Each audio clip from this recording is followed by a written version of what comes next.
এর আগেও আইসি হেলিকপ্টার নেওয়া, কিন্তু আজকের আশাটা একটু ভিন্ন। সেটা হচ্ছে বাংলাদেশ ইসলামী ফ্রন্ট, আমি মোমবাতি মার্কের মনোনয়ন সিরাজগঞ্জ সাজাদপুর 6 আসনের থেকে আমি নির্বাচন করব। আমি সাজাদপুরবাসীকে অনুরোধ করব এবং রিকোয়েস্ট করব, আপনারা তো অনেক কিছু দেখেছেন। এখন আমি একটা সাধারণ মানুষ, আমি সাধারণ মানুষের কৃষক ঘরে আমার জন্ম। আমি চাইব আপনারা সাপোর্ট দিবেন এবং আমাকে সহযোগিতা করবেন।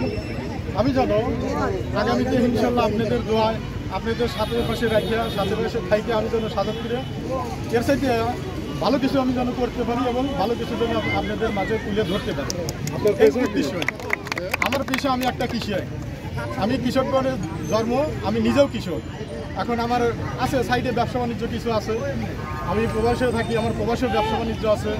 এখন আমার উদ্দেশ্য, আমি দেশের হাল ধরতে চাই এবং আমি সমাজের কাজ করতে চাই। উদ্দেশ্য আমার একটাই, দেশের পরিস্থিতি, সমাজের পরিস্থিতির কারণে আসলে আমার নির্বাচন করাটা আমার মূল কথা না। আমার মূল কথা হচ্ছে যে দেশের অবস্থা, পরিস্থিতির কারণে আমি নিজে চিন্তা ভাবনা করছি যে আমি যদি পারি, আমি ভালো কিছু করে দেখানোর জন্য আমার নির্বাচন। আমি থাকি মালয়েশিয়া। আপনি যদি নির্বাচিত যদি হন ইনশাআল্লাহ, তাহলে কি মালয়েশিয়া থাকবেন না বাংলাদেশ? না, আমি একবারে চলে আসি। আমি একবারে আমার দোকানে, আমার মালয়েশিয়াতে আমার 2টা দোকান আছে, একটা মোনারি দোকান, একটা রেস্টুরেন্ট। আমার খালাতো ভাই, ফুফাতো ভাইকে, ওদেরকে আমি ভরিয়া দিয়ে একবারে চলে আসি। আমি থেকে নির্বাচন করব। আমি সিরাজগঞ্জ সাজাদপুর 6 আসনের থেকে। কোন দল থেকে? Bangladesh Islamic front. আমি একটু বলি, এখানে আমাদের কোন পদে আছেন আপনি? আমি সাজাদপুর উপজেলা সভাপতি।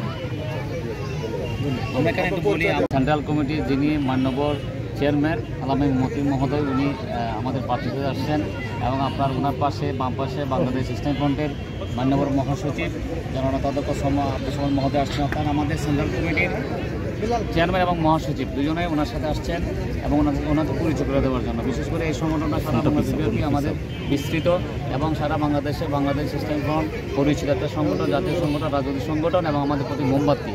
এই ব্যাপারে আমি আমাদের মহাসচিবকে দিনের কথা বলার জন্য প্রিয় সিরাজগঞ্জবাসী, আমরা আপনাদের জন্য আমাদের মোশাররফ ভাইকে সাথে নিয়ে আসছি।